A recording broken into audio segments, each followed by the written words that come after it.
Nesse vídeo vamos discutir os efeitos que o calor produz nos sistemas termodinâmicos. Nós vimos no vídeo anterior que calor é a energia térmica transferida de um sistema ao outro devido a uma diferença de temperatura entre esses dois sistemas. Então tem uma potência associada a essa transferência de energia. Aqui está a unidade elemento de calor por elemento de tempo transferido. Há três formas de transferir o calor, que é contato, que é o típico, né? Os dois sistemas estão em contato material, né? Convecção, que envolve a transferência de matéria, e radiação, que é através da mediação de ondas eletromagnéticas. Eu vou voltar nesses três tipos nos próximos vídeos. Tá? Outra forma de transferir energia de um sistema ao outro é o trabalho. É bem dependente do calor, porque o trabalho ele transfere energia e momento, enquanto o calor só transfere energia. E ele é devido à ação de uma força, certo? E essa força, o efeito da força eu posso imaginar a força como elementos de momento linear por unidade de tempo que o corpo está recebendo. Tá? Até aí, beleza? A primeira lei da termodinâmica diz que a variação da energia interna é igual ao calor recebido menos o trabalho realizado pelo sistema. E a primeira lei termodinâmica expressa o princípio da conservação da energia, unifica calor e trabalho como formas de energia e expressa fundamentalmente que a energia se transforma, você não cria e nem destrói a energia de um sistema. Bem entendido isso daqui, podemos falar no tema do vídeo que é os efeitos da variação da energia interna na forma de energia interna recebendo calor em um sistema. Então, basicamente são duas formas, uma que é a variação da temperatura e outra que é a mudança de fase. Vou focar primeiro na variação de temperatura. Variação de temperatura, quando o sistema recebe uma certa quantidade de calor, eu chamo essa variação devido ao calor sensível. Então, em primeira aproximação, a expressão tem essa forma. Uma certa quantidade de calor é proporcional à variação da temperatura do corpo. E como que eu sei que a temperatura variou? Usei um termômetro. Aqui nessa expressão está escrito em termos da massa e do calor específico. O calor específico é uma propriedade intensiva e o produto da massa e do calor específico é a capacidade térmica do corpo, que é uma propriedade extensiva. Calor no sistema usual é dado em calorias. A caloria é definida como a quantidade de calor necessária para elevar em 1 grau 1 grama de água entre 15,5 graus Celsius e 16,5 graus Celsius, se eu não me engano. De tal forma que o calor específico da água em torno de 15 graus Celsius vai ser 1 caloria por grama grau Celsius. Note que o próprio calor específico, que é uma propriedade intensiva do sistema, varia com a temperatura.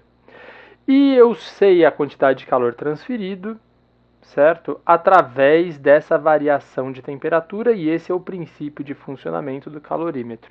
Então aqui atrás você está vendo um calorímetro comercial, ele faz uma reação química aqui dentro que vai liberar uma certa quantidade de calor no sistema, e sabendo a variação da temperatura, certo? Ele libera uma certa quantidade de calor, certo? Sabendo a variação de temperatura aqui de uma certa quantidade conhecida de água, eu sei quanto calor foi liberado. Esse é o princípio básico de funcionamento. Inclusive, eu sei o calor específico das substâncias também utilizando um calorímetro.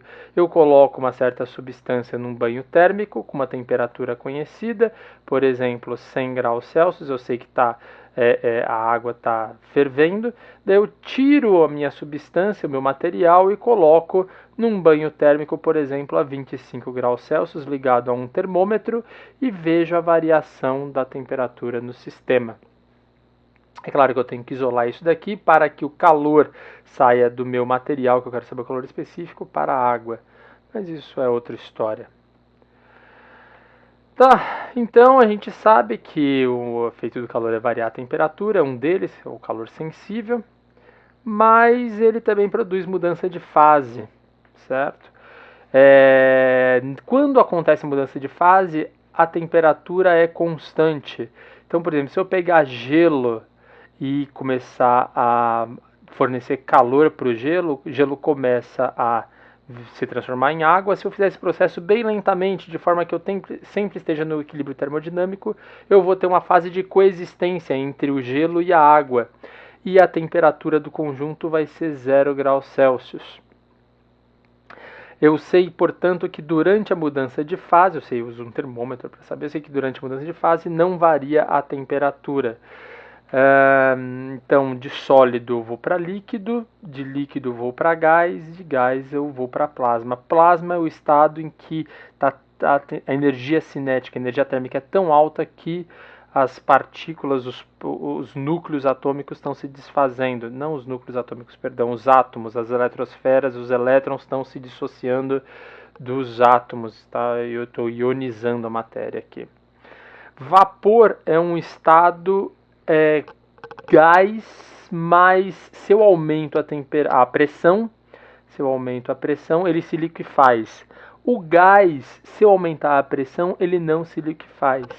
Eu tenho aqui embaixo um diagrama de fase da água que eu vou mostrar daqui a pouco. Mas antes de falar, para transformar de uma fase para outra, eu preciso fornecer então uma certa quantidade de calor, que eu chamo esse calor de latente, porque ele não é sensível, ele não varia a temperatura. E esse calor latente é a massa vezes o coeficiente de calor latente. Para a água, o coeficiente de calor latente da fusão, quando eu saio do sólido para o líquido para o sólido, é 80 calorias por grama. E de ebulição, quando eu saio do líquido para o vapor, isso daqui tudo em torno de 1 atm, né? É 540 calorias por grama. Então, olhando aqui o diagrama de fase da água, certo? Aqui nesse eixo eu tenho a pressão e nesse eixo aqui eu tenho a temperatura. Esse ponto aqui, ele é conhecido como ponto triplo. É um ponto, joga lá no YouTube, veja vídeos do ponto triplo. Ele coexiste as três fases: sólido, vapor, gelo, né? Vapor e líquido. Essa região aqui é a região que a fase está líquida, certo? É a região abaixo desse ponto aqui, que é chamado de ponto crítico. Esse ponto crítico é quando eu não vejo mais mudança de fase entre a fase líquida e o vapor, entre o gás. Na verdade, o gás vai ser essa região aqui, além do ponto crítico, abaixo da pressão crítica, certo? Uma temperatura maior do que a temperatura do ponto crítico, abaixo da pressão crítica. Essa região aqui é a região conhecida como supercrítica. Eu estou em altas temperaturas e altas pressões. Isso daqui, essa região toda aqui é fluida, eu não chamo nem de líquido nem de gás. Aqui é o fluido supercrítico, aqui é um fluido subcrítico. Repare que no estado de vapor, se eu aumento a pressão, ele liquefaz, mantendo a temperatura constante, obviamente. Aqui está a linha de 1 atm, a temperatura, pressão típica, né, atmosférica, e você repara que de gelo ele vira água, fase líquida, e de água ele vira vapor. Aqui está um diagrama 3D mostrando a densidade, certo? Aqui no eixo Z, aqui a temperatura, aqui a pressão. Aqui está o ponto crítico, quando você não vê mais a mudança de fase, e você percebe que na temperatura de 1 atm, que vai estar por aqui, bem próximo na temperatura de 1 atm, se eu for diminuindo a altas temperaturas, aqui é a fase gasosa, certo? Aqui é a fase gasosa, se eu passar uma linha aqui, né, tudo isso daqui vai ser fase gasosa, aqui é a fase supercrítica. Aqui embaixo é o vapor. Então, se eu for baixando a temperatura, fixando a pressão no atm, de repente eu sofro uma mudança de fase brusca. Ele aumenta a densidade e vai para a fase líquida, água. Se eu for baixando a temperatura, ele vai congelar. Aqui não dá para você perceber a mudança. E então essa mudança de fase aqui é o que está caracterizado pelo calor latente. Você repara que o calor latente é um valor alto. Ela é calor suficiente para variar a temperatura da água de 20 graus Celsius até 100 graus Celsius. Né? É isso aí, eu espero que você tenha gostado desses efeitos da variação da energia interna do sistema devido ao recebimento de calor. É óbvio que existem outros efeitos, como mudança de condutividade, mudança do próprio calor específico, mudança da compressibilidade, dilatação volumétrica, mas eu vou deixar para falar disso nos próximos vídeos. Inclusive no próximo vídeo falar da potência na forma de condução da energia térmica, do calor de um corpo ao outro. É isso aí.